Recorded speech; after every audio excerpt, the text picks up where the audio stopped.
The countdown is on. Everything you need to get the edge at the end of the market day. This is The Close. For equity investors, the risk appetite is there, but it's incredibly selective. Live from Studio 2 here at Bloomberg headquarters in New York, I'm Romaine Bostick. And I'm Katie Greifeld. We're kicking off to the closing bell here in the U.S., and we'll see what happens over the next hour. But the S&P 500, it could finish in the green. It was down nearly 1% earlier in the day. You can see it's taken back a lot of those losses. It's a similar story when it comes to the NASDAQ 100, but still firmly in negative territory, down by about 0.5% here. We had a 2-year auction earlier today of Treasury bonds. Did not go over too well for those notes. You can see yields higher by about 7 basis points right now. Earlier, we were closer to 4% on your 2-year yield, but coming away from it a little bit.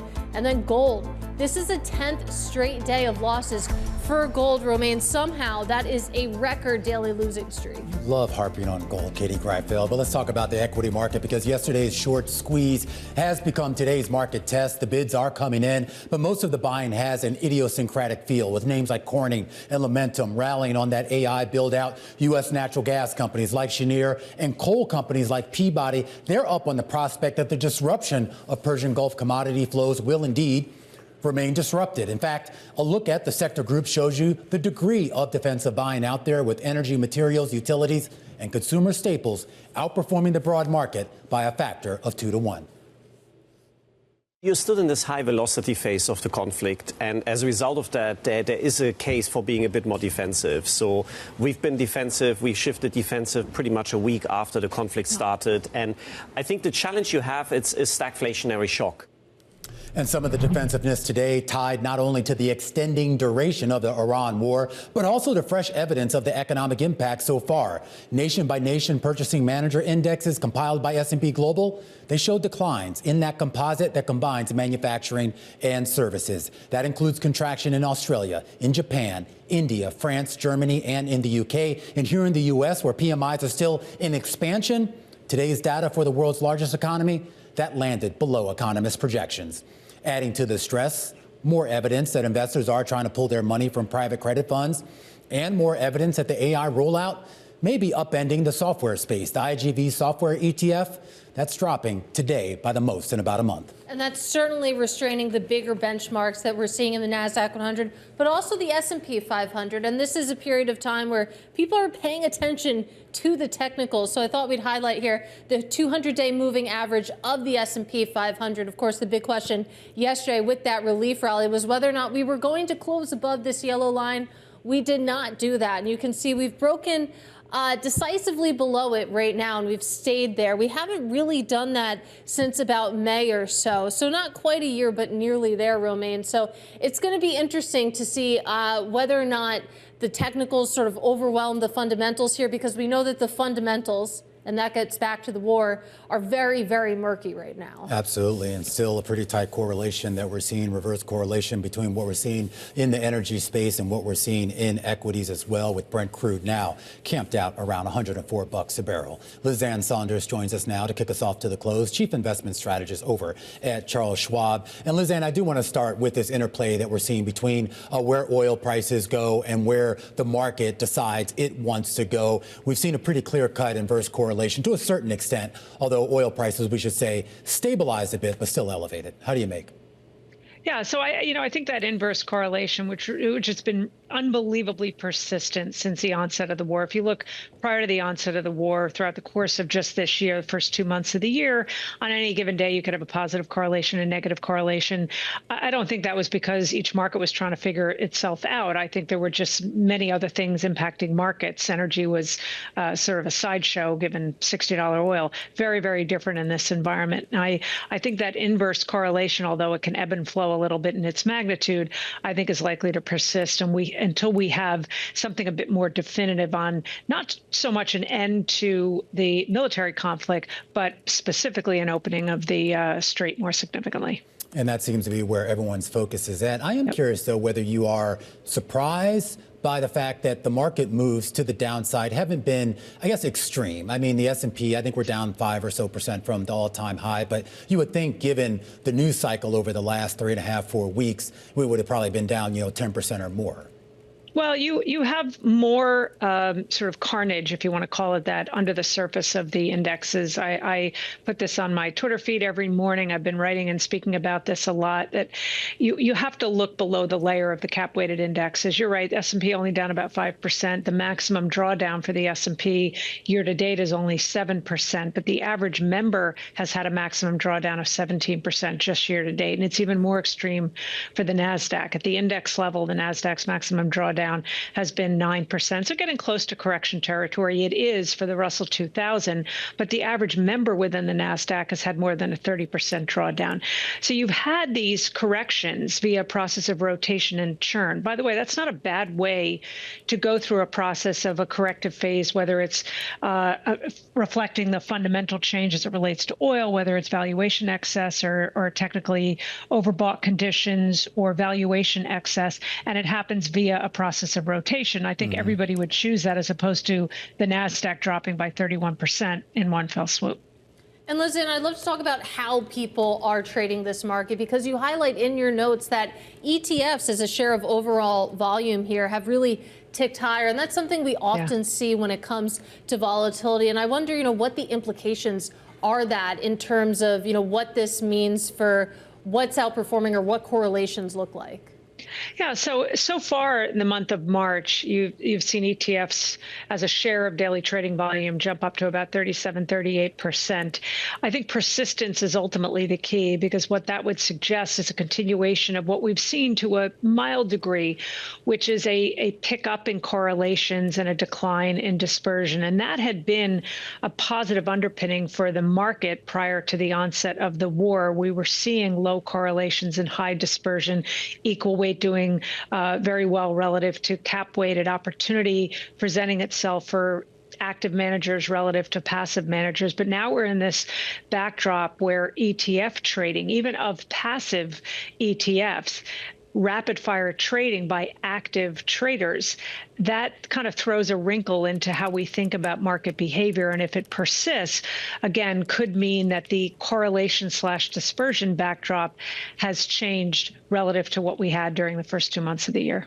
Well, you make a good point when it comes to, even the passive ETFs are picking up here. And it's a reminder that even though an ETF itself might be passive, it could be being used for very active purposes as sort of, a liquidity vehicle. So, looking forward, I'm curious how you square the fact that you are seeing a bigger drawdown when it comes to single names than the index level, but at the same time, you do have, correlations picking up maybe on the heels of that ETF trading. Well, what we're seeing on the part of retail traders is some waning interest to participate at the single stock level. And so a little bit of a testing of that buy the dip mentality that had been a real force underpinning stocks at the single stock level. Now, whether that is persistent, we'll have to see. There was a little bit of that buy the dip that stepped back in on a day like yesterday.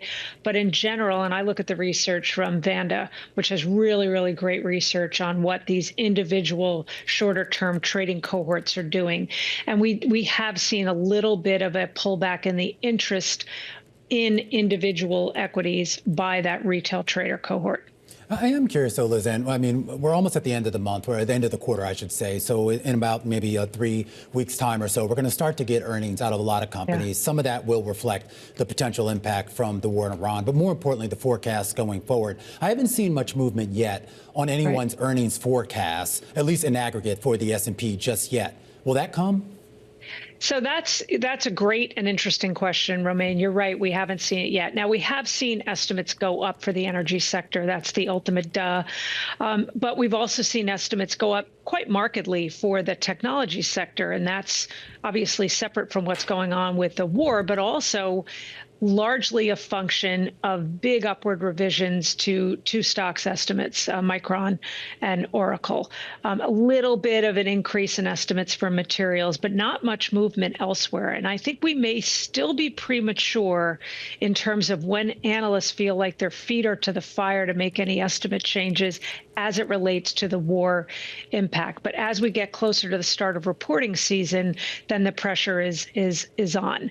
So it will be interesting to see, call it the first week in April, what kind of movement you see to estimates as analysts start to bring in, okay, who are the energy users? What are the implications for profit margins? And if there isn't a lot of movement, you can bet that there's going to be a heavy concentration on that subject in earnings conference calls. Liz Ann, always a great conversation. Liz Ann Sonders, Chief Investment Strategist at Charles Schwab, laying out her thoughts here as to where the market can go next. When we come back, we're going to get some additional insights out of PIMCO, posing as the contrarian in today's market action. We're going to talk about the latest note out by Tiffany Wilding, as well as some of her colleagues over at PIMCO in just a second. Then we'll hone into one sector of the market with big news in the semiconductor space. The CEO of ARM exclusively discusses plans to sell its own chips for the first time ever. And speaking of chips, Elon Musk, well, he has a new project, a chip building exercise known as Terafab. We're going to talk to John McNeill. He was the president over at Tesla, and he's got a new book out about the strategies that Elon Musk has employed in building out his various businesses. You don't want to miss that conversation. All that and more coming up in a bit, right here on The Close on Bloomberg.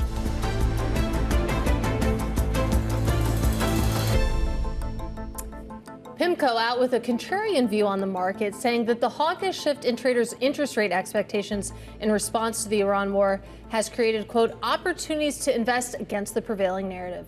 Joining us live is Tiffany Wilding. She is economist and managing director over at PIMCO, who authored that note alongside PIMCO's global fixed income CIO, Andrew Balls. Tiffany, great to have you with us. So talk us through the logic here, because that has been the move over the past few weeks or so. Traders basically pulling back their rate cut expectations around the globe.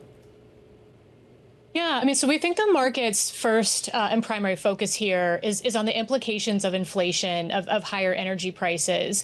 So as a result of that, you've seen front-end interest rate markets, reprice quite a bit, with the ECB path and the Bank of England path being the most notable here, which are now pricing in hikes as a result of this. Ultimately, that I think makes sense that the markets would react this way. But you think we have to play this out a little bit more. This is not only a large price spike for energy, but this will be stagflationary in the sense that it will reduce real incomes around the world, and ultimately that will weigh on growth. So the longer that this goes on, we think that the longer the price spikes are elevated, the more growth effects that you could have, and ultimately we think that central banks will eventually need to focus on inflation. Shift their focus from inflation, to more of these downside growth effects. And we think ultimately the bond market, when that happens, is going to be a great diversification asset in order to do that. Well, you wrote that, this is an opportunity to invest against the prevailing narrative. And I wonder what that is. I mean, if you're entering into an environment where maybe the Fed and other central banks are going to be more dovish than currently priced, but also you add stagflationary elements into the mix. I mean, how does that translate into a portfolio, if you will? Yeah, well, I mean, if we take a broader step back, we came into this year with resilient growth across the world. But if you looked under the surface, there was incredible divergence. And the reason why we had that divergence is because we've had tariff-related shocks that have impacted global growth unevenly. And against that, we're seeing AI investment that really accelerated. So that divergence under the surface, suggested that there was more fragility than the resilience. Headline resilience would have suggested. But ultimately, this energy shock creates even more divergence as a result. So you're layering on top of uncertainty here.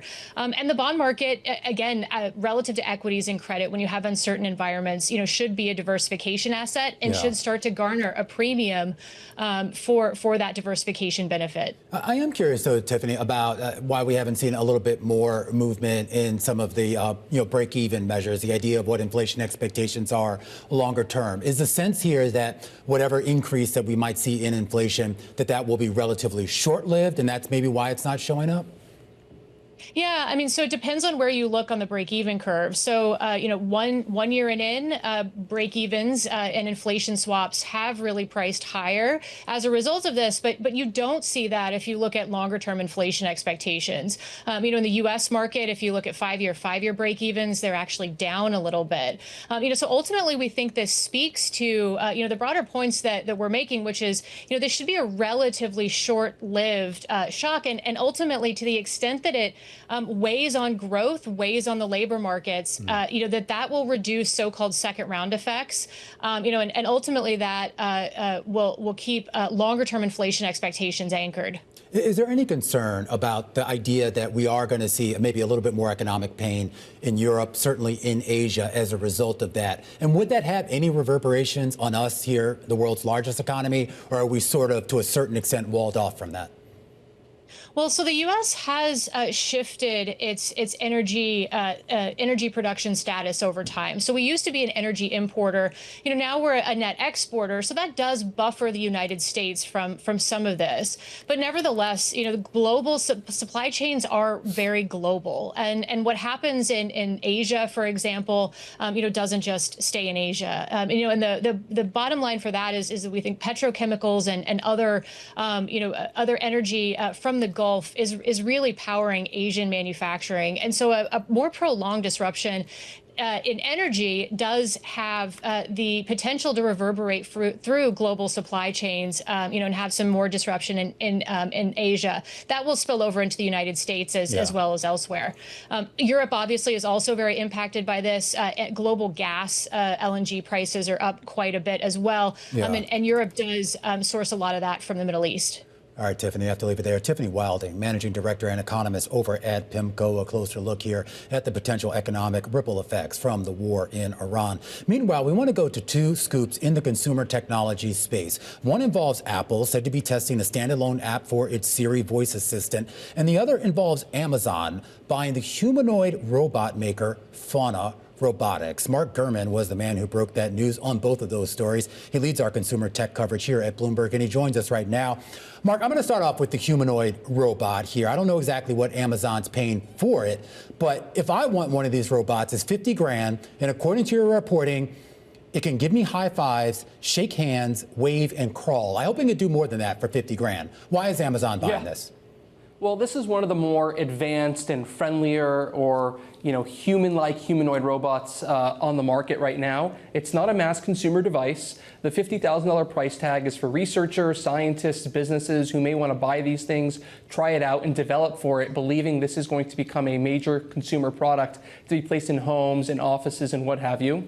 But this is Amazon saying that it believes heavily in this burgeoning humanoid market, and they want to have some sort of technology here, underlying development platform, people who have expertise in humanoids. This is not for their warehouses. This is not for package deliveries. They are buying this company specifically to look at building a humanoid robot for consumers. As we all know, Amazon a few years ago launched Astro. That's a robot that can roam through your home, roam through hallways, etc.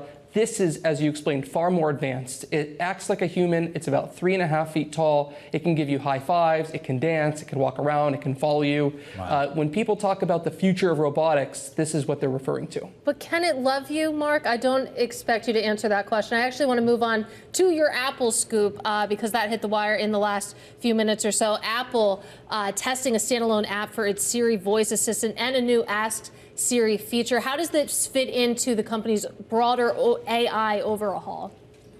Well, Apple's AI vision, Apple's reboot of Apple Intelligence and Siri, the idea is to release a system-wide AI agent using Siri and Apple Intelligence to help you get things done throughout your day, like a co-pilot, across your phone, across your iPad, across your Mac. As part of that, Siri is being redesigned. It's turning into a chatbot-like experience, similar to ChatGPT, Claude, and Gemini.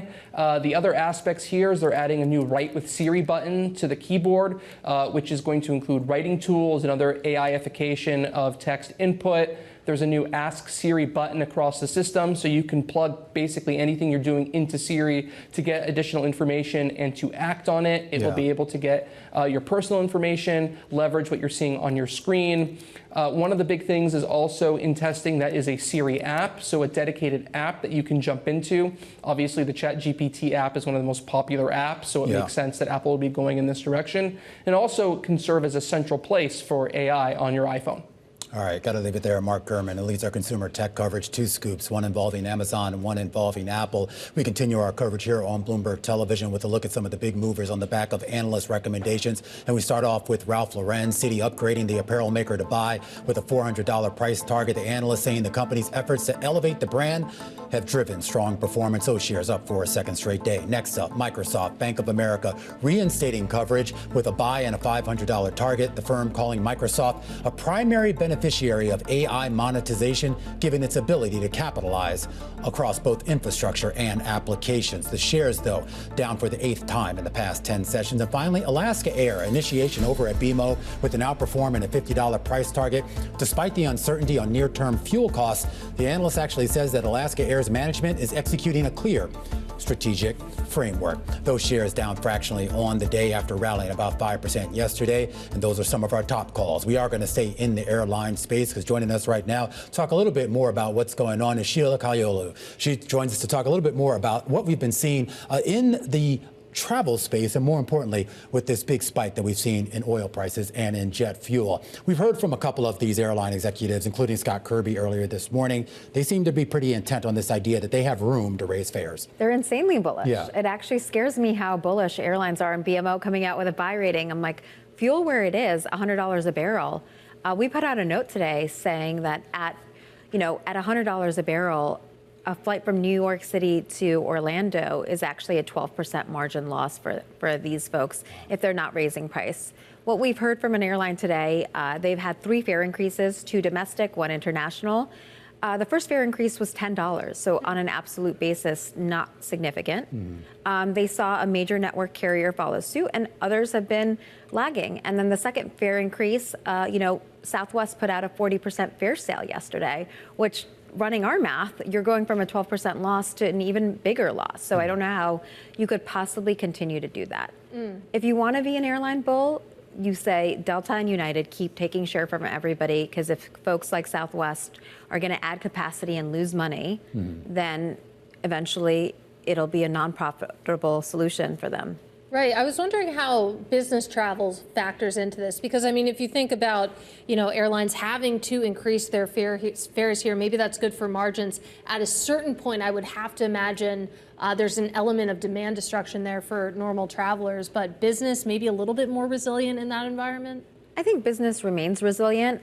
We're not changing our corporate travel policy at Jefferies. We're not seeing clients change as we think about demand. Of course, we cover defense, and defense demand is significant. But, I think there will be some ultimate level of demand destruction. It's not about the $10 fare increase. It's hitting your cost of living. And at what point does it impact demand globally? We saw European airlines already cut for that. I do have to ask you just about consumer psychology, particularly given the TSA, not quite a shutdown, but obviously the disruptions there, and whether there is any concern that you have that maybe we could see people sort of alter, if not completely cancel, travel plans, at least in the near term. Watching this on the news, I mean, why would you book a flight right now? I'm an airline analyst and an aerospace analyst, and I'm very bullish aerospace.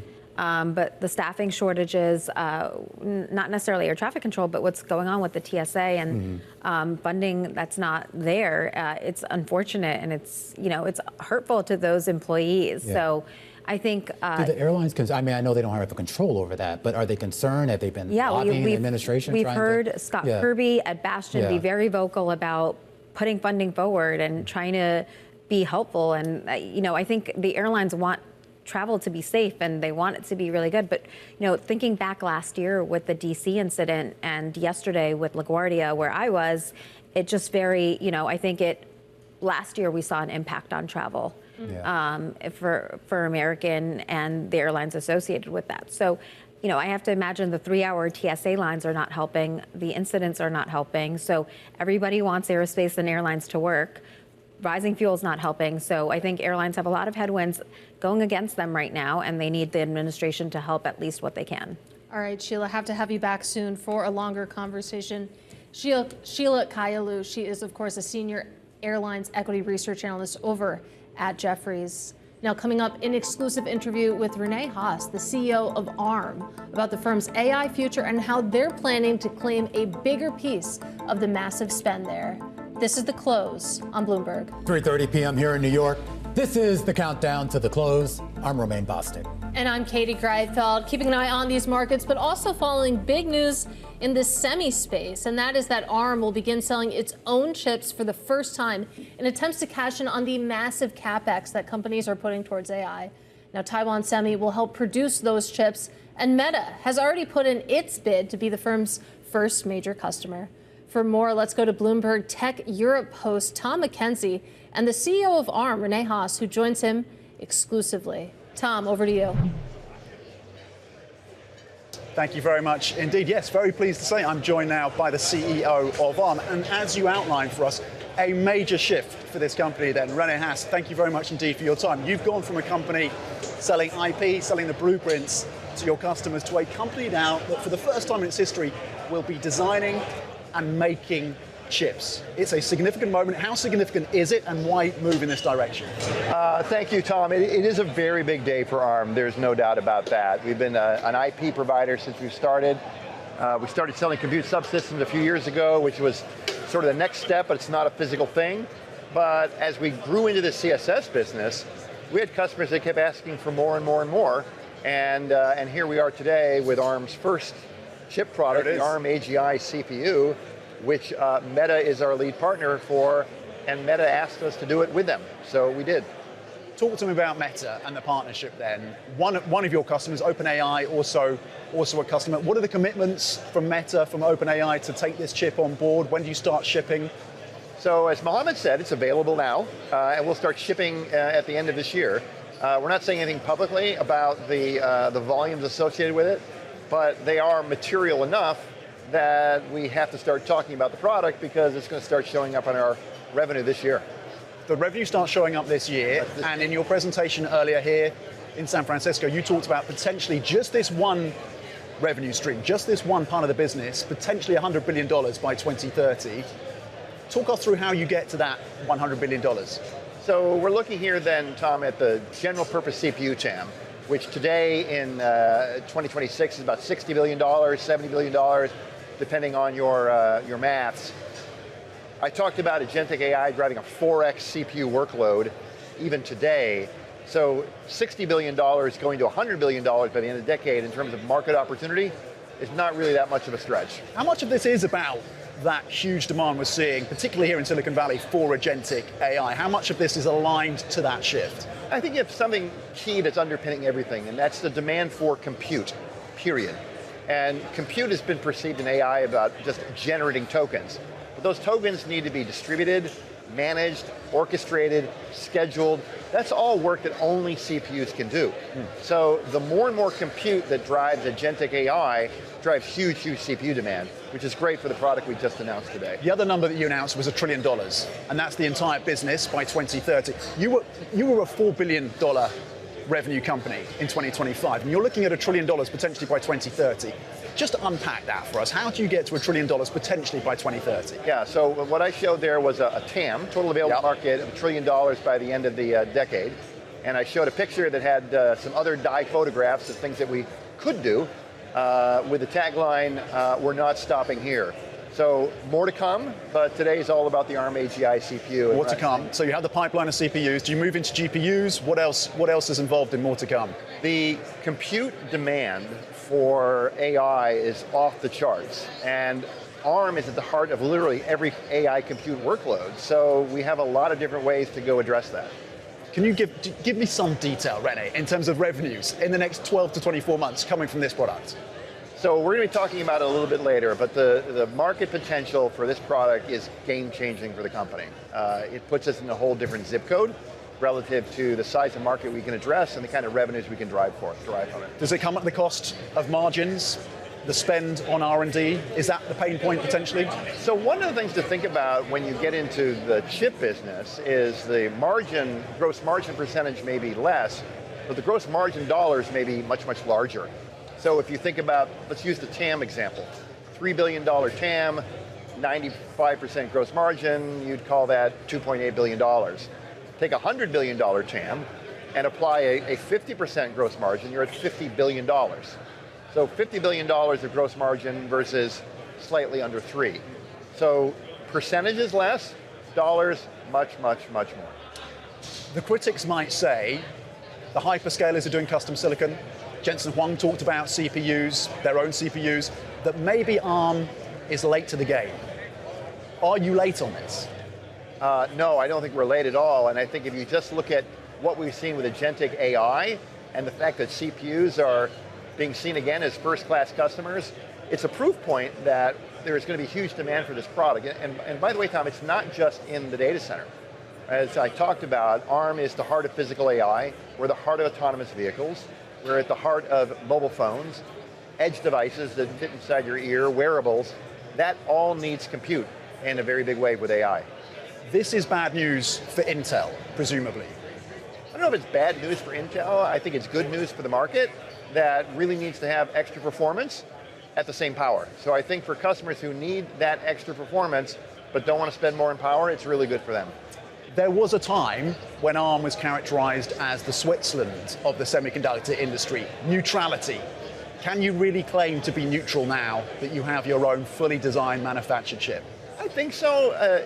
The market and the world is complicated relative to customers who compete with each other. You've got Google building phones, yet Samsung is a large Android customer. You've got Microsoft building laptops for things like Surface, yet you've got companies like HP building the same.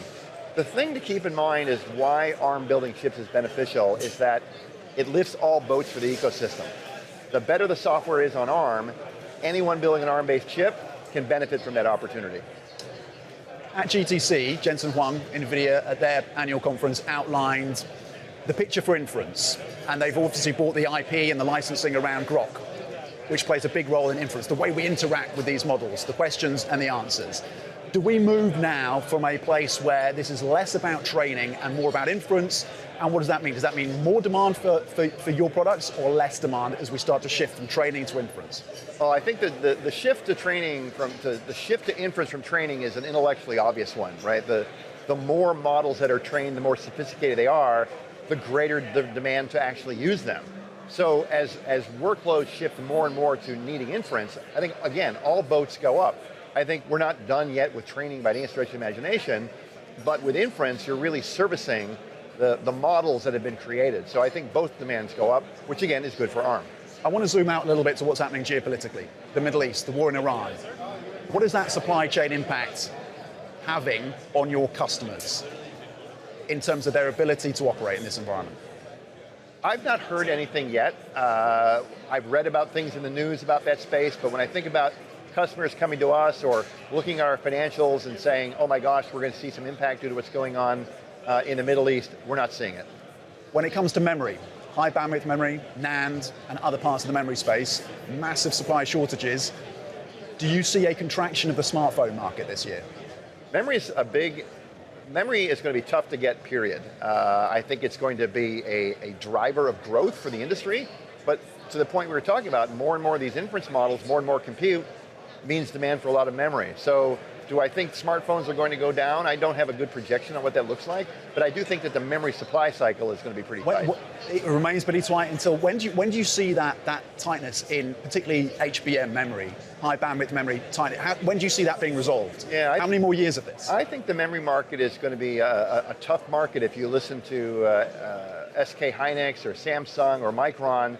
The next year to 18 months, I think it's going to be quite supply constrained. Okay. Can we conclude? Is it fair to conclude that we're going to see smartphone prices generally go up and fewer products as a result of this, at least in the short to medium term? Yeah, I've not seen that yet, Tom. I think for what I've seen for ARM is we've had a lot of questions about it. How is our business going to be impacted by the memory issue with smartphones?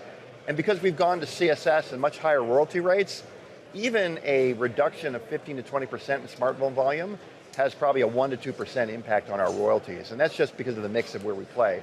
So right now, as ARM's business is going, we're not seeing it, and we've modeled in some bearish figures. You, in your role, you have to be looking to the future, and I know you do this, Rene, years out.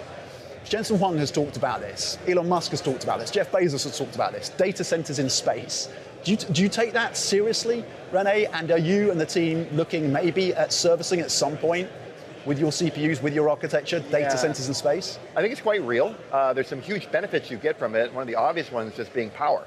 The benefits you get from power are quite profound. Now, when you think about putting things in space, swapping out boards that have gone bad, a system that needs to be made redundant because something's not working, obviously all those issues come into play. And then there's obviously issues around latency. Can you get the performance you need? But do I think we'll see data centers in space someday? Absolutely. And I want to loop it back. We can play there. You can play that. You can play in data centers in space. There we go. There we go. The ambition remains. Another question on data centers, given what we're seeing in the Middle East. We've seen data centers run and owned by the likes of Amazon in the Middle East being targeted, being impacted. Do we need to rethink security around data centers? Is that a topic that's being discussed in the industry? I think it is, and yes, for sure. When you think about the scale of these data centers and the value of the intellectual property inside, the amount of compute that it services, absolutely. If you go to data centers in North America, for example, they are very heavily security. They are security devices and personnel around all these data centers. So certainly it's something that has to be done, and it's being done. Rene Haas, thank you very much indeed. CEO of ARM, on a day, of course, where they have pivoted and significance in terms of designing their own chip with potentially a total $1 trillion TAM, or total addressable market. Guys, back to you. All right, thanks there to Tom McKenzie, and of course the CEO of ARM, Rene Haas. Shares of ARM at the ADRs, I should say, here in the U.S. At one point, they did spike as much as 3%, now pulling back down about 2% here on the day. Meanwhile, we turn to one of the bigger movers to the upside on the day, and that is Janus Henderson. It is the belle of the ball with regards to everyone wanting a piece of it. The share is higher here, and it is our stock of the hour. This after Trian and General Catalyst raised their offer to buy the asset manager to $52 a share. Neil Sipes joins us right now, financials analyst here at Bloomberg Intelligence. All right, this saga started where? Last year. It looked like for a while, you know, Trian and General Catalyst had this in the bag. Then Victory Capital swooped in. This sweetened offer at $52. What do we know about it? Yeah, so I think this has been a story that's been developing, like you said, over the past couple of months. And, you know, I think it's interesting to see some M&A drama here, I'll call it, around a sort of larger asset manager, right? A predominantly active asset manager, which most people are going to call the melting ice cube. Janus, you know, no exception there, with, you know, struggling with producing inflows, as we've seen across the active space. And I think what you're seeing now is Trian is looking to get involved in this space. I think even you go back a handful of years, they've had a long time stake in Janus. That also sort of coincided with Invesco quite a while back, where a lot of people had speculations around them being combined sort of by Trian. But now we're sort of seeing the culmination of that stake and them looking to take it private. Of course, you now have Victory sort of stepping into the play, which is, I guess we'll call a somewhat serial acquirer. Right. So Janus is interesting. I know Janus coming from the ETF world because they have JAAA, which is their AAA CLO ETF, which is an absolute monster, $27 billion. They control the category there, but I digress. In any case, Trian and General Catalyst have said that this is their best and final offer, pretty much. Does Victory come back? I mean, what is the Bloomberg Intelligence feeling right now about how this all develops? Yeah, so we'll have to see. I mean, you can say best and final offer. That can be a tactic. You know, we'll still have to see. Ultimately, it's going to depend on a lot of contingencies here. And when you look at, you know, larger asset manager deals, particularly on these sort of financial or scale-driven deals, which is sort of the proposal here with Victory, is, you know, $500 million in cost synergies. That's about a third, almost a third of Janus's cost base. So that's a pretty significant takeout there. Ultimately, where those costs come out, how that shakes out is a big factor in this. When you think about the talent and the managers that are actually driving that revenue. Well, that's what I'm curious about. This may be a dumb question, but is this going to be a decision on price? Because there's been reporting, including by our Bloomberg reporters, that there's a lot of concern about the culture fit or lack thereof with Victory Capital, the idea that a lot of the managers there aren't all that plussed about this. And at the end of the day, this is a human capital business. And if you're going to buy something, you better make sure those humans, we don't have humanoid robots for them yet, but make sure those humans are going to be relatively content with the new situation. Yeah, that's right. And I mean, when you just look at the value of the deals, Victory's is higher, right? Yeah. But ultimately, what that sort of deal is going to portend, which is, pretty significant cost cuts. And you think about large cap asset management deals, they don't have a perfect history, right? You see about half of the transactions actually lead to post-deal outflows, right? So there's concerns about what happens next. When you start gutting certain things. Again, we don't know exactly where those cuts are coming, but ultimately preserving the talent, preserving the capital with certainly some of the headlines you've seen around the sort of employees and the managers that are sort of dissenting against the Victory acquisition. That brings that sort of question around human capital into play. Absolutely. Neil Sipes, really appreciate your insight here. Financials analyst over at Bloomberg Intelligence. I'm glad you brought up that reporting from our Bloomberg News colleagues that managers who produce roughly a third of the company's revenue over at Janus have threatened to leave if the Victory deal goes through. Yeah, I mean, and that's got to be a big factor in this decision ultimately as to what gets done here, right? Absolutely. Key people risk. Coming up next, though, it's the closing bell, and we're going to take you there with Nguyen. She is CIO of Equities over at Research Affiliates. That conversation coming up next. This is The Close.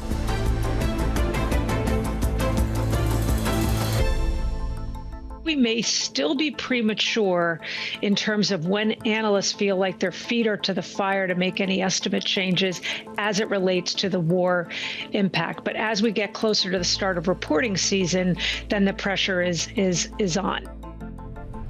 Lizanne Sonders over at Charles Schwab, kicking us off to the close just about 50 minutes ago with stocks, at least when it comes to the NASDAQ and the S&P, Katie, on the back foot.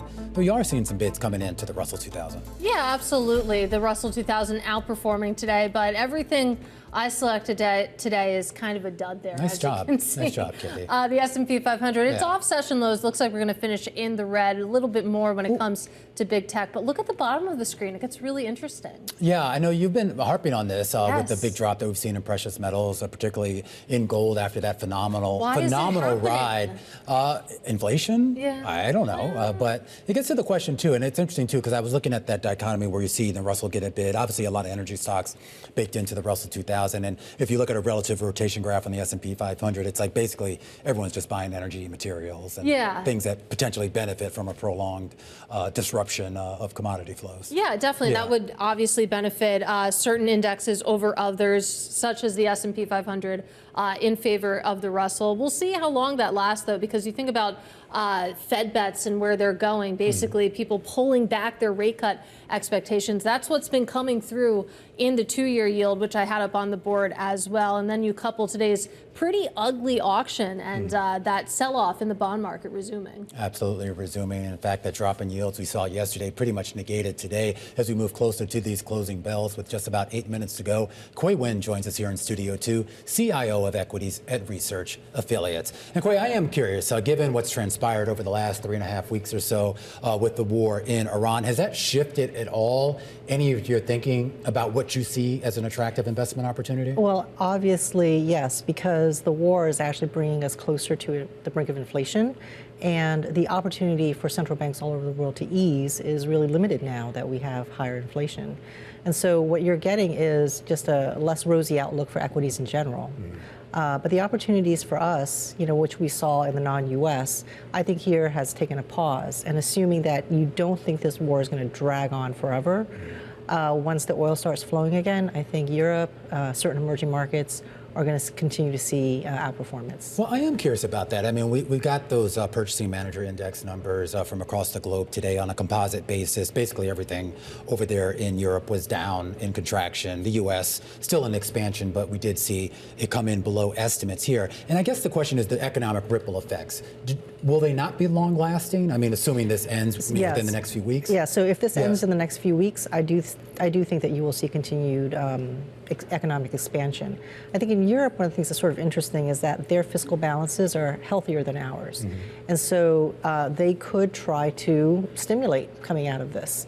In addition to that, one of the things we saw, last year, a couple of years ago, was increased spending by governments there in response to national security threats. If the U.S. continues to be an unreliable partner, that spending will continue and possibly accelerate.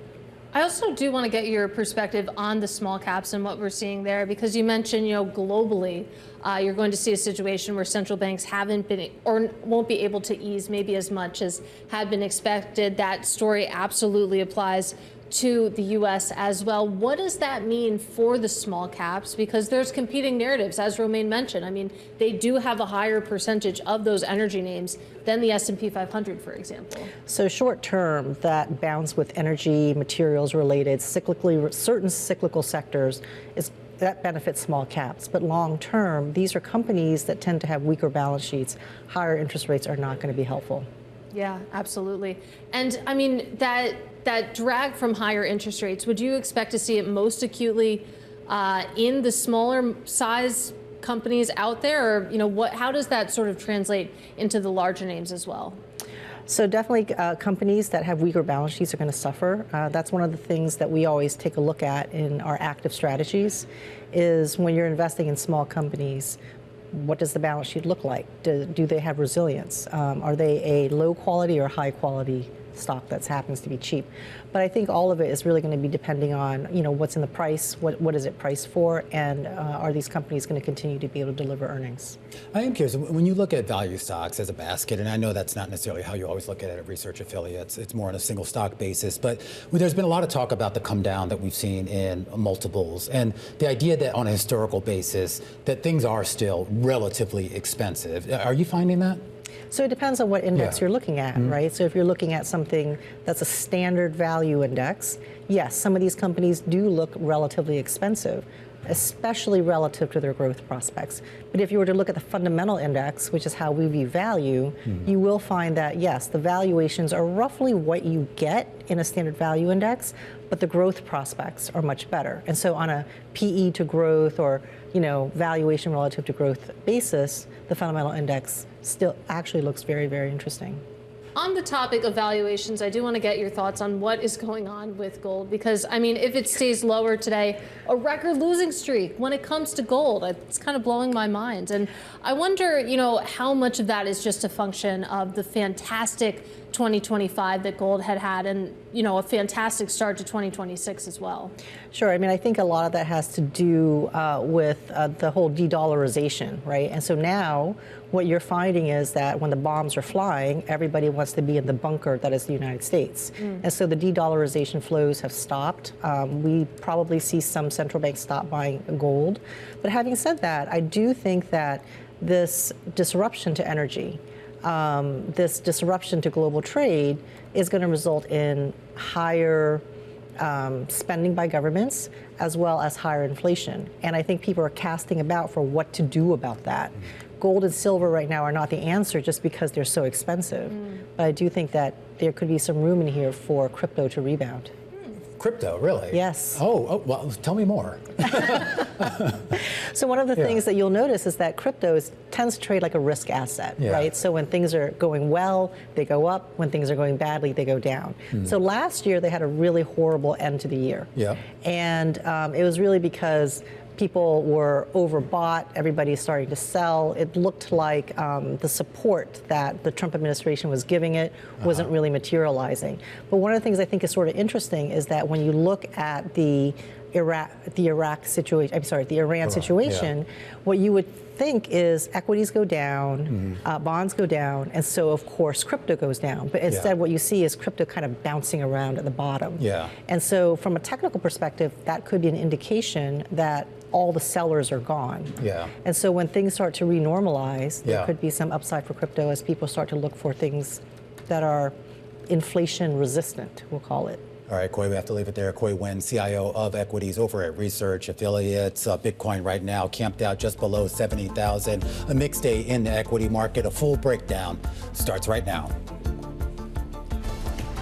The Closing Bell, Bloomberg's comprehensive cross-platform coverage of the U.S. market close starts right now. And right now, we are 2 minutes away from the end of the trading day. Romaine Bostick here with Katie Greifeld, taking you through to that closing bell. It's a global simulcast. Carol Massar and Tim Stenovic join us now. Welcome to our audiences across all of our Bloomberg platforms, television, radio, our partnership with YouTube. Here on another topsy-turvy day in financial markets, oil prices up, Carol Massar, some stocks down. Gold, I'm told, not having the best day. Why are you smiling, Carol Massar? All right, so we are watching the markets. I think it's been kind of an interesting day, trading on maybe a little bit of movement off of what we heard from the president. Okay, I'm looking at oil right now. Brent is still higher despite the fact that the president did make comments about the end of the war in Iran. Carol was referencing that before I rudely interrupted her. I'm sorry, Carol. No, that's okay. You are right, though, that oil's still up by 3.6%. That's Brent. WTI, Katie, still up by 4.4% today, despite comments that the president made that the war is wrapping up. Yeah, it's interesting to see that reaction in oil, especially relative to what we got yesterday. I have been looking at gold, and I have been for a while. I'm looking at it today because we're looking at a 10th straight day of losses. I will keep repeating this stat. That is a record daily losing streak when it comes to gold. And it's interesting, as we were just discussing with Nguyen over at Research Affiliates, Romaine, it still probably looks expensive right now. Also, on the gold point, too, I mean, we talk about that big drop, and I was looking at the drawdown. I mean, we're something like 19% down from that all-time high back in January. We haven't quite gotten to where we were back in 2022 when we had more than 20% drawdown in there, but we are getting close to it. And a lot of lines in the sand, particularly on the technical levels, pretty much across all of the major asset classes as we get the closing bells here in New York. It is red across the screen for most of the major indices, with the Dow Jones Industrial Average down more than 80 points, or about 0.2%. The S&P 500 down 25 points, 6,556. That number is important, down about 0.4%, because that is a close below, once again, the 200-day moving average. The NASDAQ Composite down about 0.8%. And you did get a little bit of activity to the upside when it came to the Russell 2000. That closed higher, Carol, by 0.5%. Yep, and going inside the S&P 500, you just gave the how the numbers closed, Romaine. But if I'm going to look at the S&P 500, you had about 286 names to the upside on this Tuesday, 217, Katie, to the downside. Yeah, when you take a look at the sector levels, you definitely had more green than red. 7 sectors finishing in positive territory, just 4 finishing in the red. In terms of what did outperform today, energy as a sector higher by about 2%, getting back to what Tim was saying, what happened with Brent prices overall. Materials, utilities also on the leaderboard. In terms of what didn't do too hot on this Tuesday, communication services, a little bit of a wipeout there, down 2.5%. Real estate and then tech, that is the big red slice there, down about 0.7%, Carol. All right, let's get to some of the individual gainers. And I'm going to pull up actually 2 boards, and this is an area that just was on fire today. And we're talking about coal stocks rallying. Take a look. Peabody Energy up about 8%. You had Core Natural Resources, a gain of more than 6%, almost a 6% gain on Hallador Energy. Flip it on over to the second board, and you've got Alliance Resource Partners. That, too, was up about 2.7%. You had Alpha Metallurgical Resources. That was a gain of almost 9% and more than 10% higher on Warrior Met Coal. These coal stocks climbing as that war in Iran, the U.S. war in Iran, continues, and there's tightened supplies of LNG, liquefied natural gas, and that's expected to increase demand for coal. So that is something that we are seeing in terms of a play. You got to keep in mind that LNG, some of the impact, the Qatar, we're talking about 30% of their capacity being knocked out. That is going to take something like 3 to 5 years to rebuild. So you are going to see folks looking for alternative energy suppliers and means, and that's why you've seen the coal sector really on fire today. And just for something different real quickly, ticker JHG, we're talking about Janus Henderson. That was up about 2.7%. That's after Trian Fund Management and General Catalyst Group increased their bid to buy the asset manager to fend off a competing offer from Victory Capital. And the amended agreement is for about $52 a share in in cash. You saw the stock of Janus just closing above that mark, and that 52 is about a $3 all-cash price increase. So we'll continue to watch that one. But again, another gainer. Tim, over to you. All right, let's do a few decliners. I went with the whole index because software got so beat up today. This is the iShares Tech Software ETF down 4.3%. Taking a lot of liberties today. Got to do what you got to do.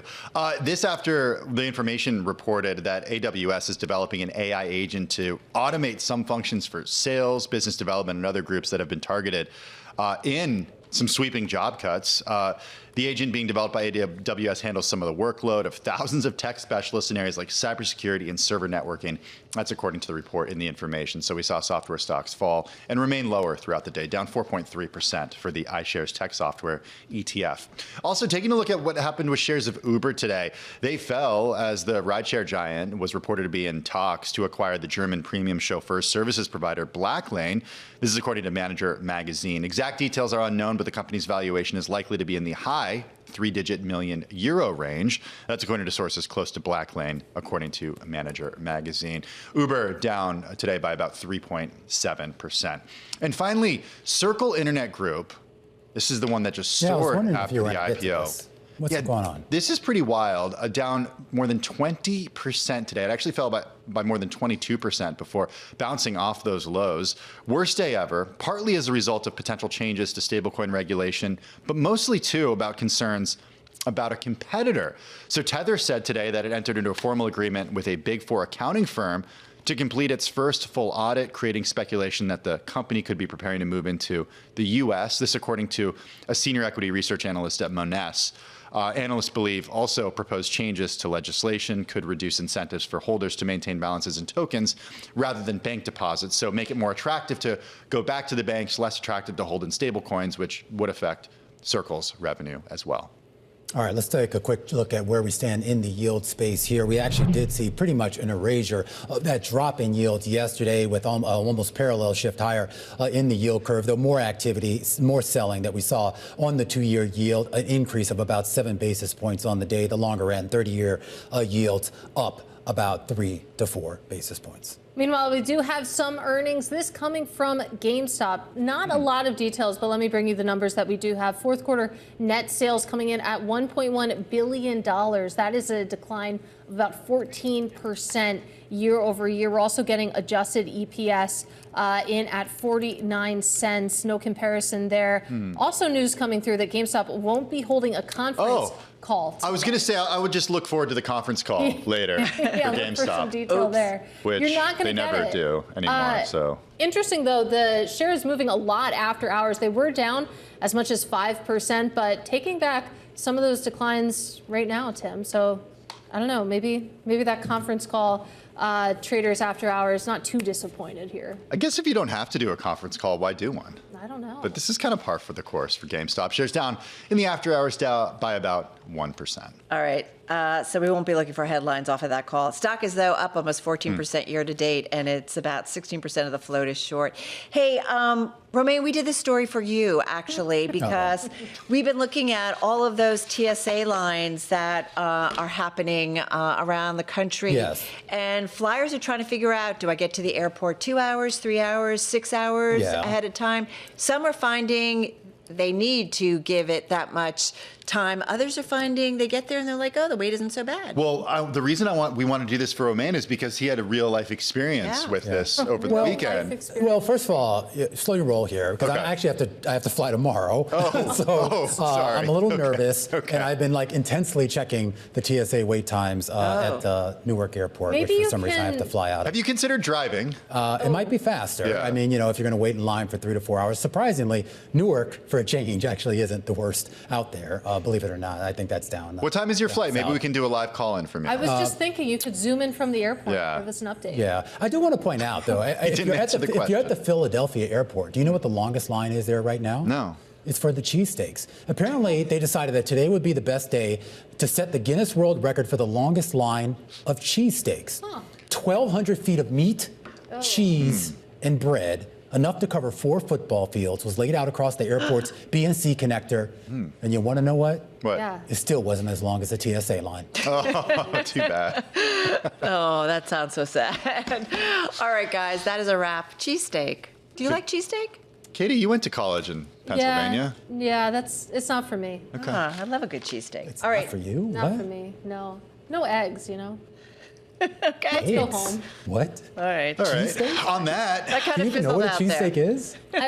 I'm somewhat familiar with the concept. No eggs. Yeah, it's not. I think we have to go. I have to talk to Katie during the break. All right. Sorry. Work that out. Work on it, Remain. Yeah. All right. That is a wrap across platform radio, where she TV, went wrong. YouTube, Bloomberg Originals. Katie and Remain still talking cheesesteaks over there on The Close on TV. And Tim and I back here on Bloomberg Business Week Daily right here on Bloomberg Radio. We'll see you again, same time, same place tomorrow.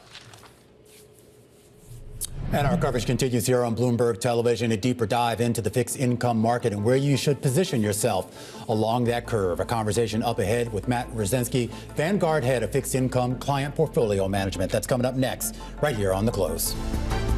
The countdown is on.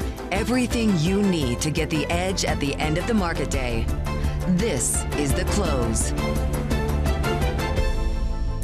Welcome back to The Close. I'm Katie Greifeld. And I'm Romaine Bostick. We close out the day here on Wall Street. A mixed bag for the major indices, with the S&P 500 giving back just about 0.4% here on the day after that bit of a short squeeze rally yesterday. Meanwhile, you saw Dow Transports, Russell 2000, S&P 400 midcaps all see pretty healthy bids on the day, though not necessarily for all of the right reason. Keep an eye on the software space under pressure again because of yet another report about more AI tools potentially being rolled out that could sort of wipe out some of those names. And then take a look at your daily check-in on Brent crude, right now holding just under $104 a barrel. Yeah, higher by about 4%. That's why you saw Exxon outperform today. This was your biggest points contributor to the S&P 500's upside, higher by about 2.6%. And then I have some bad news here. Estee Lauder, of course, we were talking about this about 24 hours ago, those reports that it's going to combine with a Spanish beauty firm, sending shares lower by about 10% or so. And a similar move when you take a look at Coinbase here. Of course, there's speculation out there that Tether might be looking to enter the U.S. Coinbase shares down about 10% as well. But let's get to our top story this hour, and that is cracks in the safe haven trade. The specter of stagflation, that scary word, wiping out more than $2 trillion from the value of global bonds in March as that war in Iran continues to ripple through markets. PIMCO's Tiffany Wilding, who spoke to us about an hour ago, touting opportunities to invest against the prevailing narrative. Meanwhile, our next guest says, quote, the current wall of worry is pushing fixed income into a more selective era, Romaine. All right, well, let's get right to him. Matt Wrzesniewsky joins us right now, head of fixed income client portfolio management over at Vanguard. Where exactly is that pushing you? Look, it's been a very interesting couple of trading days, and you can look at the market. There's a lot of dispersion that's happening. Dispersion is happening at the front end of the curve because of, say, the March madness of central banks last week, making decisions and having to respond to this dynamic, which is, for how long do we really see this potential inflationary impulse go on? But the other thing that's really interesting, too, is credit itself is holding on pretty well. Why do you think that is? I mean, particularly when we look at credit spreads, we never really saw any meaningful blowout. We saw some minor widening, but through this whole course of what we've seen with the war and even some of the issues just prior to the war in late February, we never really saw a whole lot of movement. Well, look, I say yield matters. Yeah. And you could look at where the investment grade corporate index is trading in the neighborhood of around 5.25. Those all-in yield buyers are really interested at these current levels. So it's yield matters probably more than spread.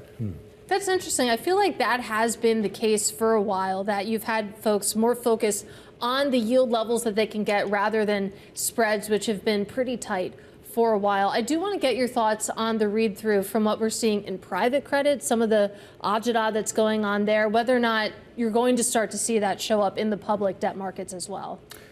It's an interesting question. It's something we're really, really focused on. But when you think about the dynamics of private credit and how that shows up in public markets, you look at high yield, you can look at bank loans or BDCs. All these are very, very small percentage of the overall market. But the bigger picture is the worry that we're seeing there is creating an opportunity for a little bit more of a bond pickers market as we see spreads widen or some dispersion that starts to happen under the hood. Well, when it comes to that bond pickers market, I'm curious, how you're thinking about tech debt at this moment, especially when it comes from, the tech titans that are out there, the hyperscalers who are coming to the public bond markets in a way that they haven't relative to the last decade or so. I mean, how is Vanguard thinking through that influx of supply? Look, it's an important new dynamic that the market is beginning to see, but ultimately, as long-term allocators and long-term investors, this gives us an opportunity to find new names in the market that might be of interest for clients. But ultimately, it comes back to this yield story. And that yield story is significant whether you look at banks or even look at some of the hyperscaler issuance there. I do want to ask you just, too, about some of the inflation worries that have crept into this market because of the spike in energy prices, the war in Iran. Do you see that potentially as being long-lasting? I don't necessarily mean the official inflation numbers, but just expectations for where we might be going over, I don't know, the next 6 months, year, beyond? Look, it's about time and transmission, and that's what the market is really trying to get a sense of. That's was really apparent last week with respect to all of the central banks that came to market and had to really respond to this particular dynamic. But right now, the Fed, you think about its mandate, there are potential downside risks on really both sides of its mandate to really focus on the data and as we kind of persist through this. All right, Matt, great to get some time with you. Really interesting conversation there. That is Matt Wrzesniewsky. He is head of fixed income client portfolio management over at Vanguard. We do want to bring you some breaking news from the asset management landscape. We were talking about this a little bit earlier. We're now getting the red headline that Victory Capital is withdrawing its proposal to buy Janus Henderson. We got that upsized bid from Trion and General Catalyst earlier today. They said it was best and final. And now you're seeing the response from the other side of that bidding war. Absolutely, raising it $3 a share to $52. And there was a lot of discussion, particularly that we had a little bit earlier, not only, of course, about the potential sweetened price there, but also the idea here that a lot of those fund managers for an actively managed company, effectively, were a little bit opposed or had some reservations, I should say, about Victory Capital. And of course, for a business that is built around human capital, I'm sure that had to have been a consideration as well. Yeah, big time. You take a look at the after hours reaction in shares, down about 1.3% when it comes to Janus Henderson. But we know, of course, there was a big run up amid this deal speculation. Now, coming up, the first ever book written by a direct report of Elon Musk. And we have the author standing by. Former Tesla president John McNeill lays out what he calls the algorithm behind some of the world's fastest growing companies. That conversation up next. This is The Close.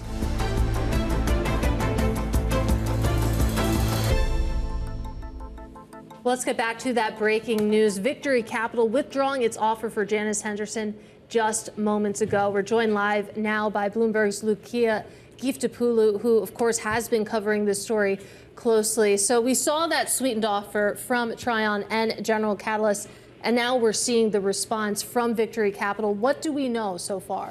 Well, Janus has been pretty negative towards this bid. They call it a hostile bid. Investment teams threatened to quit. Clients were calling them and saying, hey, we were not sure about this.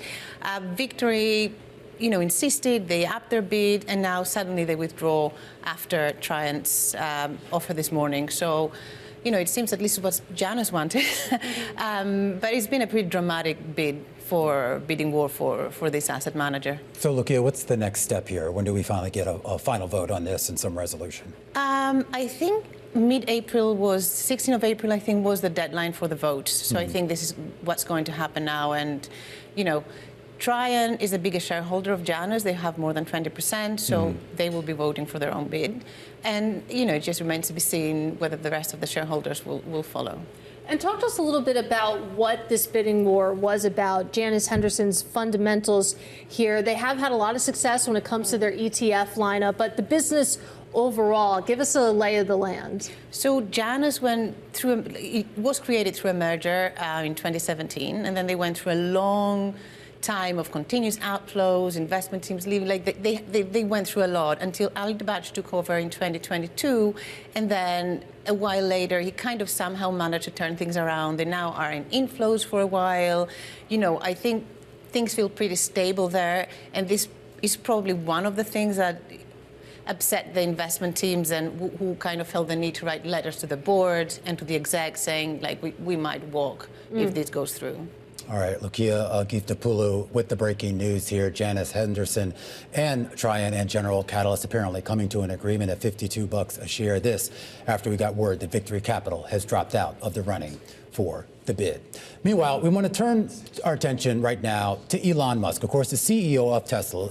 Lately, he's actually proposed a massive chip building exercise known as Terafab to produce unheard of volumes of cutting-edge semiconductors for AI, robotics, and space journeys. It sounds fantastical, but our next guest, he has a lot of insights into exactly how his brain works and exactly how he intends to maybe potentially carry out this project. His name is John McNeill. He's a former president of Tesla, now runs DVX Ventures, and he's got a new book out called The Algorithm, the hypergrowth formula that transformed Tesla, Lululemon, General Motors, and SpaceX. John, great to have you here. Great to be here, Romain. Let's talk about the algorithm. We've heard about this before. It's basically kind of 5 points that, I guess, the lore, and you would know this, is that this has kind of been the hallmark of the way Musk has approached building out his companies. Give me a sense of what those 5 points are. Yeah, it's the operating system of Tesla. And basically what it does is it drives innovation and pushes innovation out to the edge of the company so that you don't have to be Elon Musk to be driving innovations.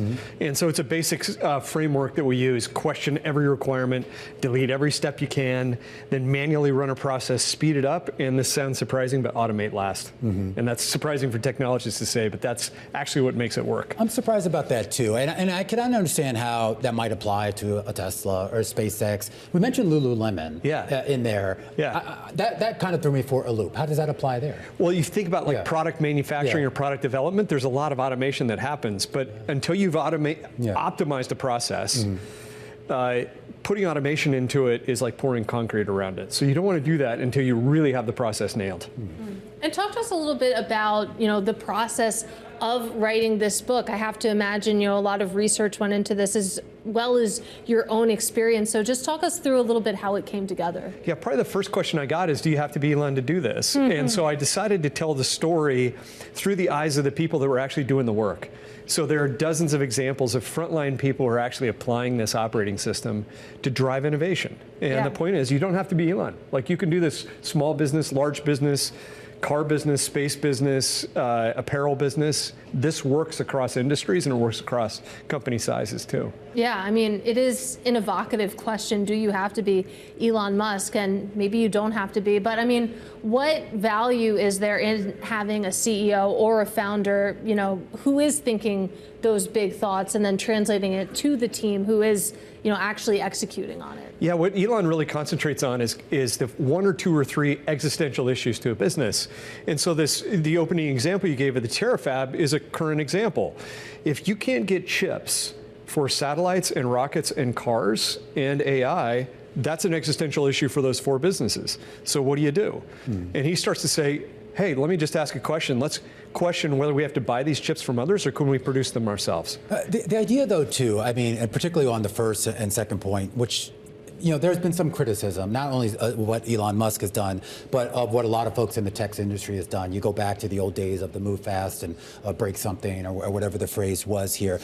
It's one thing to do something like that is going to benefit your business, but does that sometimes come at the expense of whatever the rules and regulations are? I mean, when you're building a car, obviously probably one of the most heavily regulated businesses out there, but for a reason. Yeah, exactly. Yeah. So the first questions we'd say is question the requirement and make sure it's not a question or a requirement of law, physics, or safety. Okay. All right, so you put those boundaries around it, and then you find that things like a 12-page auto loan doc is filled with 11.5 pages of paragraphs that aren't a requirement of law, aren't a requirement of physics or safety, and so then you can delete those. And then you're steps ahead of your competition who still thinks that 12-page loan doc is the way to go. But then also in this process, you talk about in the book the idea of sort of updating, the internal processes. And I was reading it over, and I was thinking about this idea of how often we go through internally, don't want to call myself out, where you're sort of building on something that probably shouldn't be built on. Exactly. Right? You're looking at a process and you say, how do I make this better? But instead of replacing it, you're just kind of adding layers on top. So you're just making it worse. That's right. Yeah. So take that auto loan document example. Like, if we would have built a digital business on top of that, it would have taken 64 clicks to buy a car.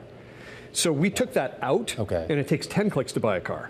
So if you just delete something, to your point, you're making the process way better and the experience way better for your customer. And I mean, that gets to one of the 5-step framework bullet points that you lay out. Delete every possible step in the process. So sort of collapse the number of steps you need there. But I want to talk about the last bullet point, and that is automate. I have to imagine while this applies across industries, there's certain industries where maybe that works a little bit better than others. Yeah, but in the factory setting, we would say don't bolt the machines to the floor until this is done. The founders of Amazon and DoorDash actually taught us this. So the founders of Amazon put up a website, but they had no means of fulfillment. So they would take orders and then run down the street to a bookshop, buy the book at retail, stick it in a box and ship it so they could figure out what the process needed to be before they automated it. The DoorDash founders did the same thing. Computer science majors at Stanford put up a PDF of menus with a phone number at the bottom that rang on their cell phones. They would go pick up the food, they would go pay for it and deliver it so they could build this manual process before automating. So it works in a lot of contexts. And the reason you want to do that is you don't want to automate something that isn't perfect yet or close to perfect. All right, John, got to leave it there. Congratulations Thank you. on the book. That is John McNeill. He is author of The Algorithm, the hypergrowth formula that transformed Tesla, Lululemon, General Motors, and SpaceX. Have to imagine, if you're an entrepreneur, if you're an innovator, Romaine, probably a book you want to read. Absolutely. Here. All right, we're going to make a hard pivot from that and talk a little bit about some of the backlash that we've seen in the U.S. to DEI. When we talk about the end of it in America, at least that's what President Trump touted in last month's State of the Union address, I actually had a chance to catch up with 5 prominent black executives. We had a very candid conversation on how you navigate this administration, how you navigate the current mood in America, and more importantly, how you navigate your business. Here's part of that conversation. I think over the years, we've seen decades of evidence where DEI and the principles that underpin diversity, equity, and inclusion lead to strong outcomes. I think the political discourse, obviously, in the last couple of years has caused there to be a questioning of the validity of the benefits that we've seen empirically from diversity. So we have to make sure that they know that and remember that there are the benefits and that we as diverse individuals have collectively look to be additive to the equation. But do you think that perception exists, Ursula, when you look at your success, the success of everyone around the table, that people look upon you and your success as being more a product of government programs and affirmative action and DEI initiatives rather than your work, your skill, and what you put into it? I think it's not rather than, it's in addition to, right?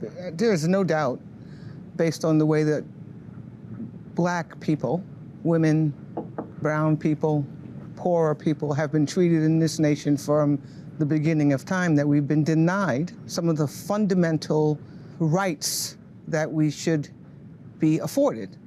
So over my life, I benefited from programs that were trying to fix what they had denied from me. Once I was allowed to go to school, a reasonable school with reasonable books, have a job, a reasonable job with reasonable pay, I performed as good or better than the other people. We keep having the same discussion and arguing the same argument, which is we're talented individuals. We happen to have a skin color or a gender that's different than the standard. We are still defending like small minds. And one of the most frustrating things is this, that we actually give validity to these small minds, that we have to defend the fact that we are just doing a good job like everybody else is who is afforded the fundamentals, good education, reasonable health care, reasonable food, safe places to live. They've stolen the narrative. Yeah, they've stolen the narrative. They've stolen the narrative. Not the reality. Not only our contributions today, but kind of the labor, the creativity that we put into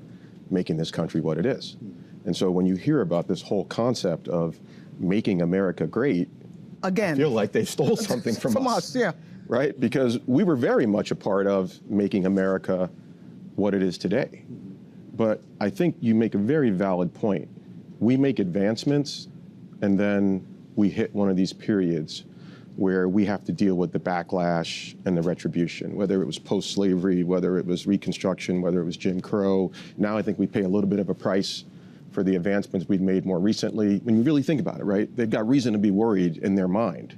You've got more Black senators than ever before. In my industry, you've got more Black people running venture capital funds, private equity funds, private credit funds. And so I try to look at the glass as being half full, because we got to remember that we've made significant advancements. It's just a matter of, do we believe the narrative they're telling, Or should we figure out how to keep our narrative alive and well and defend it and make sure it's continually amplified so our children know what the possibilities are for their lives and their careers? In terms of how the narrative has been taken or changed, the narrative now is it shouldn't be DEI, it's merit. Everything is merit-based. But merit is contingent on access and inclusivity. And what's happened is we're talking about the merit, which we all agree with merit too, and we're talking about it in a vacuum without access. If you don't have the access, you cannot get in the room to perform. Was this ever really a truly merit-based society?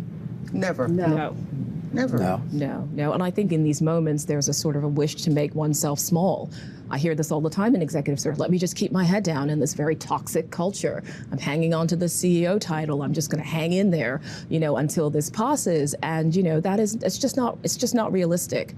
So the temptation is, yes, you want to hold on to what you have, but you want to hold on to it with your back straight. And that's what I want to leave people with. In this moment, we are getting a lot of pushback on things that, you all have talked about, which are kind of ridiculous and, totally created. But how we handle ourselves now is super, super important. And that was part of my conversation with some of the most prominent Black business leaders out there on the state of DEI. You can find a transcript of that in the latest issue of Bloomberg Business Week and a longer video of that discussion right here on Bloomberg this Friday at 8 p.m. Eastern Time. Katie? All right, looking forward to seeing more of that conversation. Meanwhile, we do want to take a quick check on what is going on in the after-hours trade right now. You're seeing quite a move in oil, still higher on the day, but really giving back its gains. Brent looking at $100 a barrel, and you can see the effect when you take a look at the after-hours trade going on in SPY right now. Futures aren't open yet, but that tracks the S&P 500 higher by about 0.75%, was looking at gains about 1% after hours. Similar story when you take a look at the Qs after market as well. Still trying to track down what is the catalyst of this market action, but you can see this is a cross asset move. We'll bring you more when we have it. This is The Close.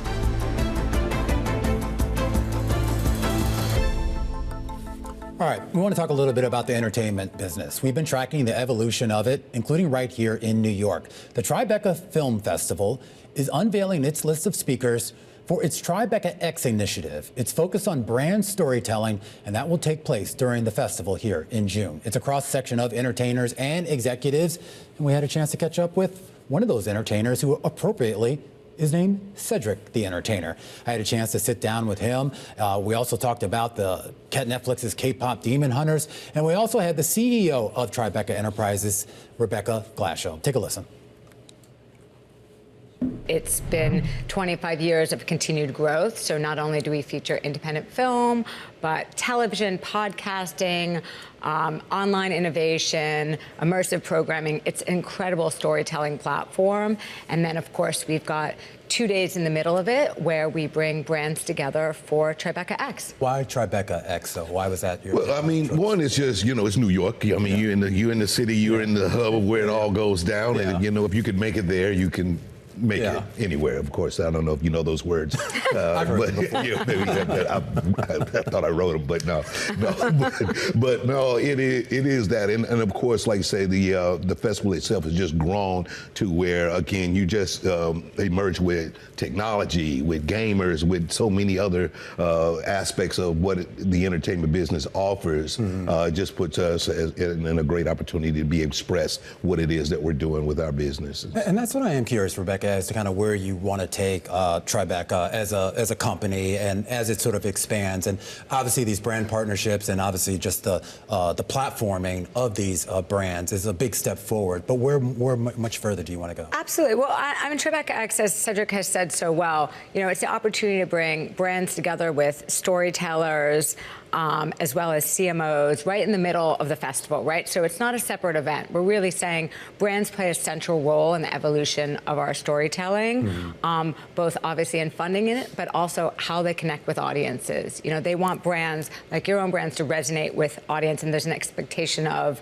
authenticity, and nothing does that better than brand storytelling. In the Oscars this year, you actually did see some more independent-minded films come in the place. Are we seeing maybe a little bit more of a break in that everything just doesn't necessarily, Cedric, have to be a Marvel movie or a franchise movie? You can have something that is from an independent artist? I do. I think that really comes probably from the fatigue of that. Like, you know, had a few years where it was just insisted upon that everything be these big blockbuster movies. And you start to see the, you know, the kind of technology be how the story was being told with, you know, these big graphics, when people really do identify with great storytelling. So when one can write a film or shoot a movie with intimacy and this ability to relate to an audience, I think we want more of that. And so you start to see that. I thought you saw that a lot more in this year's group of films, and you'll probably see it a lot more coming up as well. And we've seen, guys, quote unquote, prestige television. There's the idea that a lot of the more independent type of art house movies, to a certain degree, have gravitated to the streaming services, either as movies or as just, you know, serial shows. Yeah, I mean, for independent storytelling, which Tribeca really does platform, it is about finding their audiences. And why the New York City Festival means so much is we have got such a diverse population here that we can really connect audiences with films they wouldn't otherwise find. I think why the streamers are successful at that, as well as they have their algorithm, they're able to really find the audiences for smaller stories. Not everything has to be a blockbuster hit. You know, people are looking to connect with stories. They want to be reflected in, and obviously the festival plays an incredible role of servicing content that wouldn't otherwise reach audiences. And we also try to find distribution platforms at the festival for our independent films. And that is the CEO of Tribeca Enterprises, Rebecca Glashow, along with Cedric the Entertainer, ahead of the big Tribeca Festival coming up here in New York in June. We want to stay in the entertainment sector right now and go out west to Hollywood. I had a chance to speak with Detavio Samuels. He's the CEO of the media company Revolt. And he's got a new partnership with Kenya Barris, an Emmy Award-winning producer and writer behind shows like Blackish. The two working to launch a new platform built to empower creators. You want to hear what they have to say. Take a listen. Last year, you saw us announce our new parent brand, Offscript Worldwide. The difference between Revolt and Offscript Worldwide, Revolt is very much a media company that has always been powered by creators. Offscript in and of itself is a creator company with a world-class media ecosystem. And what I would say is the best playground for all creators, right? We have our own distribution. If you want content on linear, social, digital, we got you. We have our own facilities in Atlanta. If you need places to shoot content, et cetera, we've got you. We've got a team that is best in class in monetizing YouTube channels and connecting brands to or advertisers to creators. And now with Revolt Labs, we can help usher creators into the premium content space with one of the best creators on the planet. Well, we'll talk a little bit about that, Kenya. Obviously, you have a long experience in television and producing some great shows, helping to create some great shows. How do you take somebody who, I guess, in a normal world of television would be considered somewhat of an unknown and get them on that track to a big-time media program? I think the same way that I did it, the same way that everybody has done it. You sort of give them the template. The template's change, and you kind of make sure, our job is to make sure we're keeping up with the template that's changing, but really give them something to amplify their voice. You know what I'm saying? Give them the guidance and make sure that guidance is along the lines of what their true vision is. You know what I'm saying? I think that's always the job of when you are helping someone do. You don't want to take it and make it your vision. You want to make sure it's their true vision, especially in the younger economy, but also making sure that we have people like I call Detavio the Sherpa. You know what I'm saying? Idea of like, how do we sort of take what was, what is, and what's going to be, and now congeal those things into something and amplify it to a bigger audience. And so when we talk about creators, like who are we talking about? Who are you trying to emulate or maybe use as examples? Are we talking like Drewski, Mr. Beast? Absolutely. What are we talking about here? I mean, I love Drew. Yeah. We all love Drew. That's my little bro. That's my little bro. I love Kai. I love, I show Speed. I mean, there's so many of them just on that. That's the influencers. Yeah. But then we also, I don't know, people don't know this, but Revolt was a big start for a lot of these guys before anyway, but they weren't in the sort of, mining way that the other places were, so they kind of let him grow. I feel like when we see talent that we have come across, and seen that they could have something, why not go dip back into that pond and sort of try to angle them? We definitely have a proven track record identifying these types of creators early on. To Kenya's point, Justin LeBoy got his first show here. Carisha Please, Drink Champs, right? We are home to so many of the talk shows and the podcasts that became #1 hip hop podcast or the #1 talk show for the culture. So we're trying to take that same identification process and again connecting them to Kenya so we can do premium content. But talk about kind of the melding of all that. I mean, to me, it's almost like podcast this, video that. It's all kind of melded into one. Drink Champs is a perfect example of that, what Young Miami did as well. Is there this sense here that that ecosystem that used to be a lot of different lanes is now, to a certain extent, all kind of converged on the same highway? Absolutely. Yeah. I mean, in some aspects, I laugh because Netflix, I love Ted. I'm saying I love you, Ted. But like, with an okie doke, right? You know what I'm saying? Like, he sort of shut down the networks because he told them, I'm going to give you a premium non-commercial situation. Now there's commercials. Now not only is it non-commercial, it's it's live. You know what I'm saying? In some aspects, like it's recently Star Search came on, and they had a live voting, which I had never seen before. Like, that could not be more of a television model. So I do think the idea of everything, old becomes new again. So the idea of like television, movies, all come in the same box now. So how can we sort of take that and say, now that we know what this is, let's go back to what always has worked, and that's good content.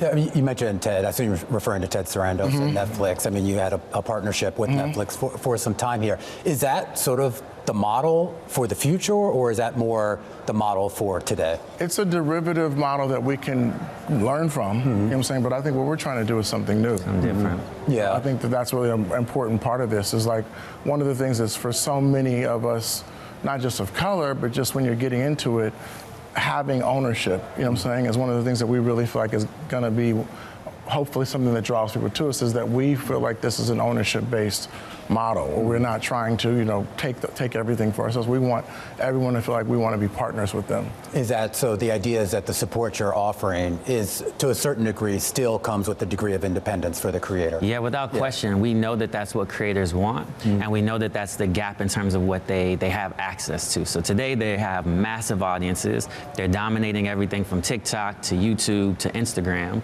but those are not necessarily places where you can put premium IP and monetize it in multiple windows and multiple ways. And so you connect them to this infrastructure and this machine, and now we have real IP that we can then go out and all of us have stake in. A big piece for Revolt and now Offscript since the beginning is we want creators to have meaningful upside and to be rewarded for the economics of their genius. That's not what we see in the marketplace today, and that's something we want to change. Are you looking for the talent for the creators, or they come into you? Both. All of the above. Phones ringing off the hook over the last week. Detavio, we've been working this for a while. And one of the things that, I'm sure he did his homework. One of the things I got about Detavio is always has been somebody who does what he says he's going to do. You know what I'm saying? And knows how to weather storms.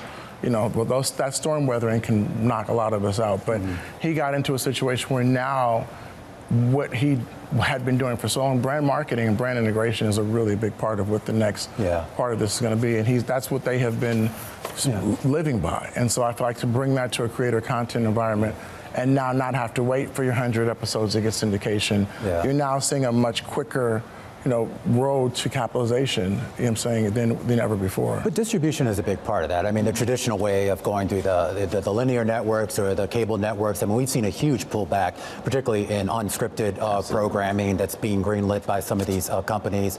I am curious as to where that distribution ends up going. It can't all just be on YouTube. No, well, so for us with Revolt Labs, the beauty of it is the content gets distributed anywhere it's supposed to, right? So when you think about it, the beauty of our model is because we have Revolt, we have distribution. Again, we have linear, we have YouTube, we have digital. We're a buyer of the content ourselves, so we can create amazing things together, and then we don't have to ask for permission. We don't have to wait for someone else to greenlight it. We can greenlight it ourselves and then put it on our distribution platforms. But what I'll say is what we've realized over the last few years is the lens that we have is valuable, times 100 now more valuable with Kenya.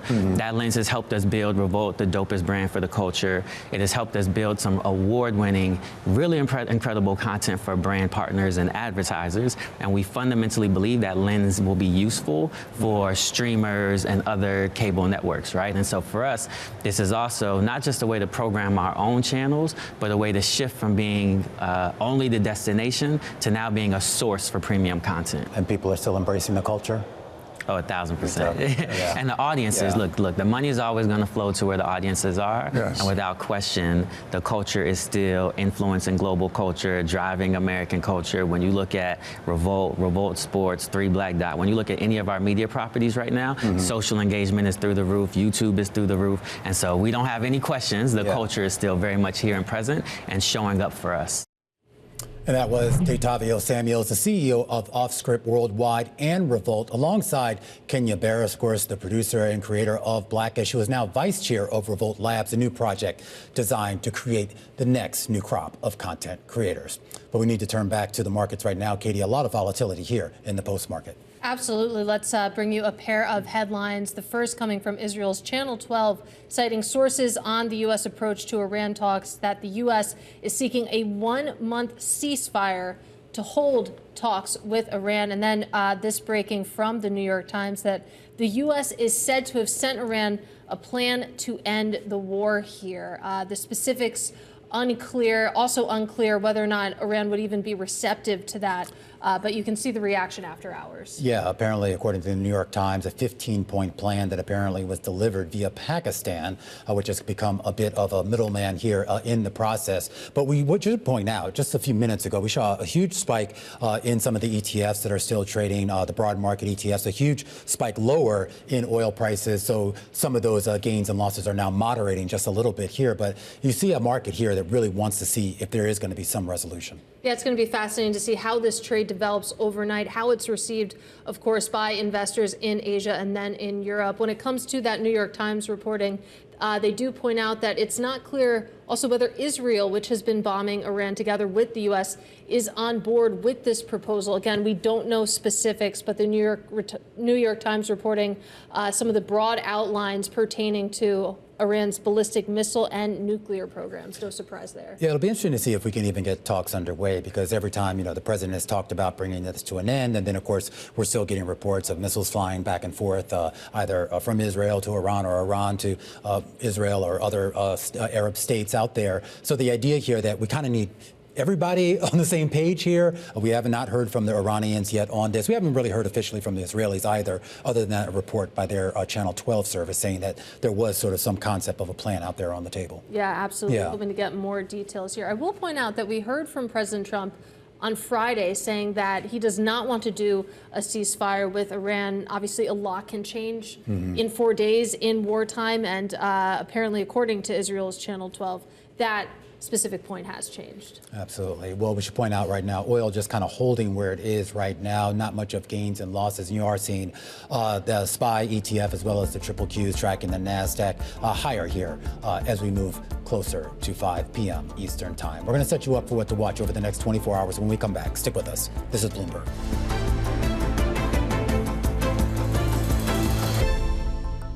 All right, here's what the markets are going to have their eyes on over the next 24 hours. Some earnings tomorrow from a couple of key companies. Chewy going to report. That's, of course, on the consumer sector, and Jefferies in the financial sector, which, of course, has been in the news for a variety of reasons. Yeah, absolutely. Yeah. Jefferies shares down about 34% year to date. It's going to be interesting to get those figures. We also get some data on the economic front as well in the form of MBA mortgage applications as well as import and export price index as well. We're also going to get some central bank speak. Fed Governor Stephen Myron is going to be speaking, as well as the ECB's Christine Lagarde. And that might actually be a little bit more interesting, given what we learned from the ECB meeting last week. Yeah, big time. Looking forward to that. I will point out that Myron is participating in a conversation on none other than digital assets right now. They're popular, Katie. I don't know how he feels about that. We'll see. Absolutely. And we're going to have Starbucks is going to have their shareholder meeting tomorrow.